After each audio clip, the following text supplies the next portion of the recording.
Borah Peak is the tallest mountain in Idaho. It is in the south central part of the state. It has a well-defined trail, outstanding views, and a really interesting bit called Chicken Out Ridge that requires a little bit of scrambling. Borah is about an hour north of Arco, which happens to be the first town powered by atomic power. The trail follows a little canyon up until it gets to a ridge, and from the ridge we rise above the tree line, have some great views of the mountains on either side, and from there we reach Chicken Out Ridge, and from there is a challenging trail which takes you all the way to the top. It is early in the morning. We're about to start Borah Peak, which is the most popular of the Idaho 12s. And it's also, frankly, the easiest, even though it has the most elevation gain. It's going to be beautiful. It's a little bit chilly right now, and I expect it to be all the way that way to the top. But on the way down, we're going to descend into a furnace because it was 100 degrees in the valley yesterday.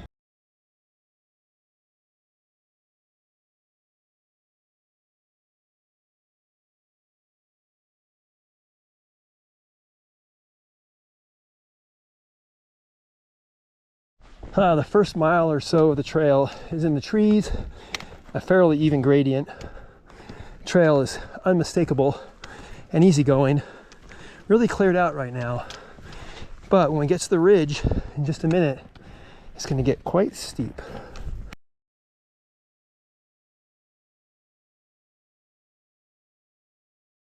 You can imagine how much more difficult this high hill would be without this nice trail. With the trail, it's easy. Now, right in a minute here, we're going to get to a switchback, and then shortly thereafter, we have what I feel is one of the more challenging parts of the hike, because the ground is hard pack, it's really steep, and there's all these loose rocks, so it's hard to get purchase. Going up, not so bad. Coming down, more so. About 1,000 feet up, and everything looks really small down there. We have a ways to go before the sunrise. But boy, it's pretty with the haze. Well, right now it is anyway, with the lights changing. We'll see how it looks on top. There's a nice little switchback. People often hang out here and take a break. This is 1,200 feet up. A lot of flat spots, places to sit. And right up that trail, just a tiny bit, we go up that spine. And that spine has the loose stuff. So I'm gonna watch my foot. Can you see the shadow of Borah across the valley? That's so cool. So this is part of the steepest part of the trail. This can be the more challenging coming down and going up. Still see that big shadow from the mountain, but it's getting shorter. We're getting closer. I think coming down this will be the hardest part. See a super hard pack, loose stuff, and this is very steep.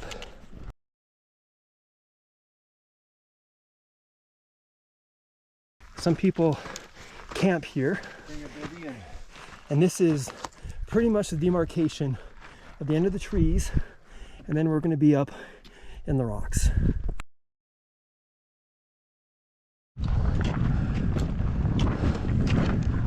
Now the shadow's much more obvious and evident.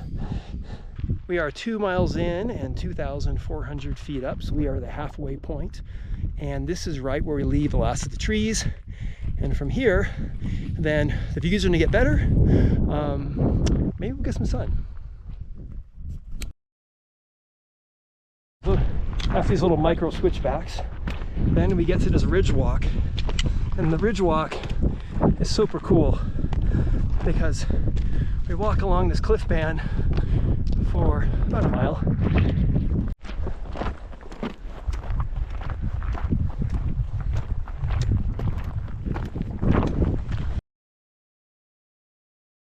One cool thing about this ridge walk is that you constantly have views over the cliff on the left. The trail just comes to them, and then you walk over and you're like, man, that is a long, long, long way down. Oh yeah, we made some good time. So here's one of my favorite parts. About halfway up this ridge, we get this fantastic view of Sacagawea. Look at that slab, that unbroken slab. I mean, how cool is that, huh? That's the mountain we're going to climb in just a bit there. You see the ridge we have to go up? I don't want to take the short way down, that's for sure.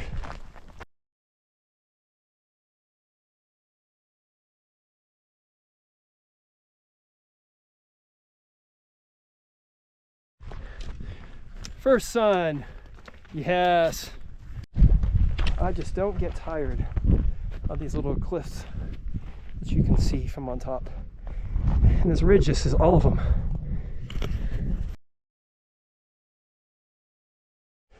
"4,000 feet up, 3.1 miles.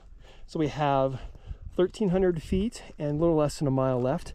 This is the last of the trail before we get to Chicken Out Ridge. So we're gonna stop here for a little break. We're still gonna be in the shade, but not for much longer. This is the beginning of the scramble of Chicken Out Ridge. We have run out of trail.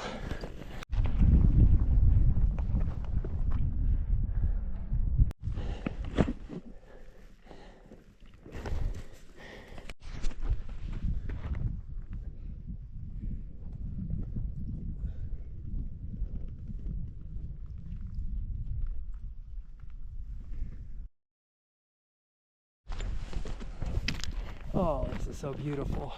Chicken Out Ridge is gorgeous. That's the top. Number 25.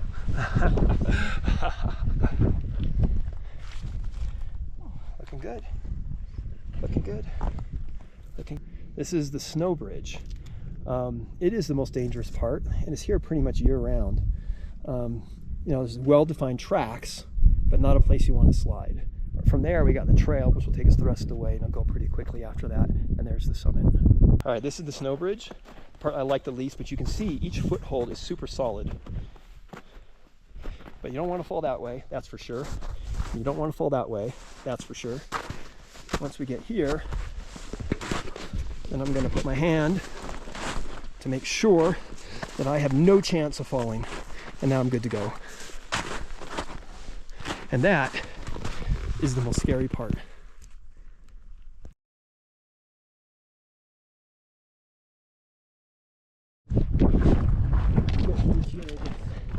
All right, here's the last saddle before we make our way up, and you can see the trail that makes our summit push. There's a trail the whole way. It's kind of dicey in places, but this saddle is actually fairly cool. You can see this from way below. In the wintertime, this is absolutely packed with snow, but here we are, middle of July, and the cornice is still intact.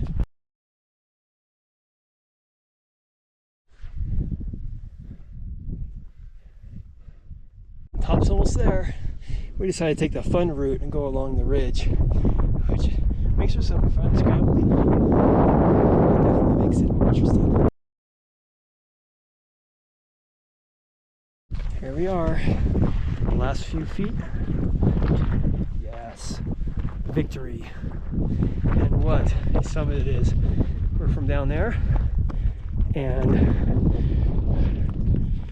all sides, it's fantastic. Okay, now it's time to head down. Some people say it's the hardest part, some people say it's the easiest part. Coming down off the summit pyramid is filled with this loose rock and kind of chunky trail. To be honest, it's kind of challenging because there's a lot of places you could slip.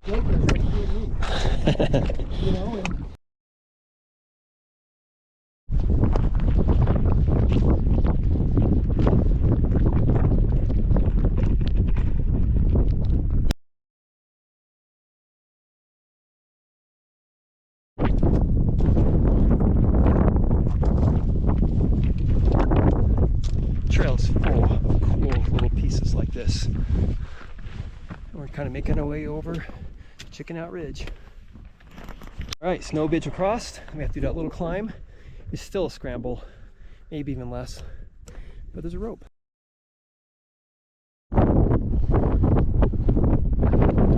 It's the last little bit of Chicken Out Ridge, and we did about the hardest part, I think. If you're going down, this is the last bit of Chicken Out Ridge. And then from there, we get our trekking poles out, and it's the hike out. Oh man, the views up here just ridges do not end. So you can see the trail on the way out. And we came from, you can barely see the trail right along there, and that was the top, and this is Chicken Out Ridge. After coming down from the summit pyramid, after scrambling down Chicken Out Ridge, this part's easy peasy.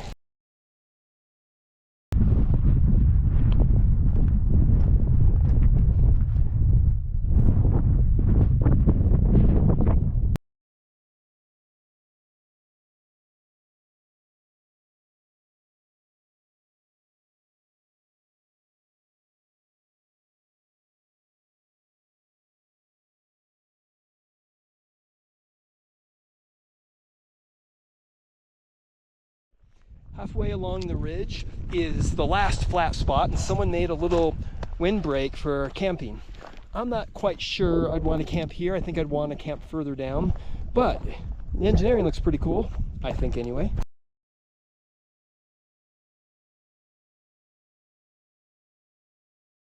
The ridge is this little tiny bit of uphill.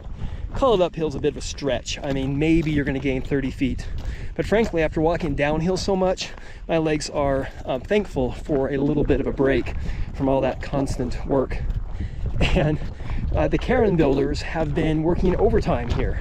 This is not the largest cairn I've seen, but I think people are having just a little bit too much fun here. Yes, I know I'm on the trail. We're good. Another monster cairn. Not sure we need it to be quite this big, but whatever. When going downhill for hours at a time, it's really important you save your knees. And if you're not careful, then your knees are going to take all the brunt of it. So what I'm doing is I'm holding onto my trekking poles, and then they're always planted in front of me, and as soon as one hits the ground, I resist it with my tricep. I'm trying to take as much effort as I can with my tricep and the smallest amount possible with my knees. I'm probably only taking 20% off, maybe a little bit more, but you'd be surprised at the difference.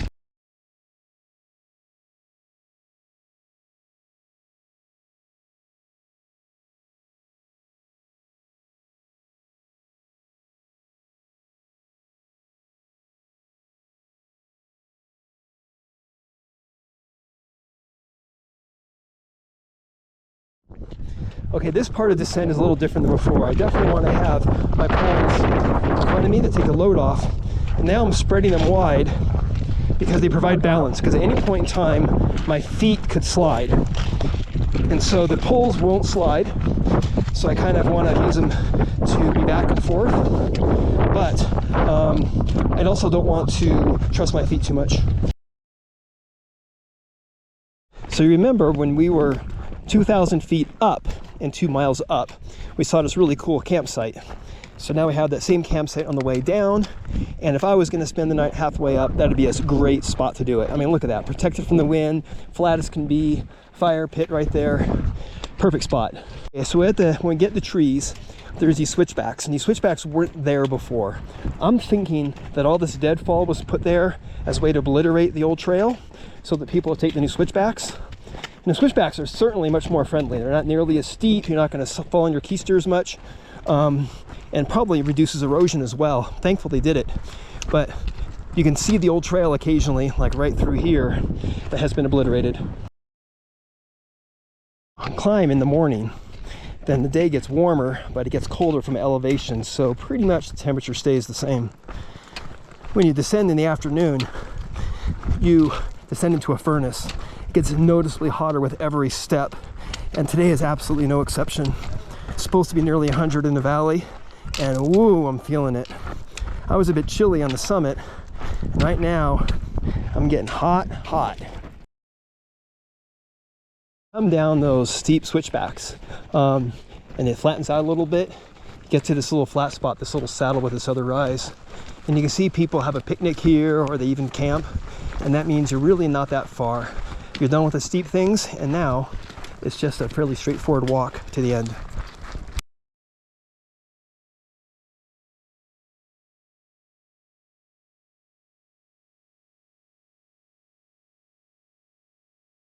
So that's the bottom of Mount Borah, and it is definitely a lot hotter here than we left in the morning. As we came down, it just got hotter and hotter. You know, the hike up requires a fair amount of endurance, but the hike down requires some knee strength, to be sure. But Chicken Out Ridge is definitely something I would be cautious about before you commit to it. If you don't know how to scramble a little bit or fear of heights, I would go with someone a little more experienced. A couple of people got stuck up there, and we were able to help them through. But you don't want to get stuck on the wrong side of Chicken Out Ridge.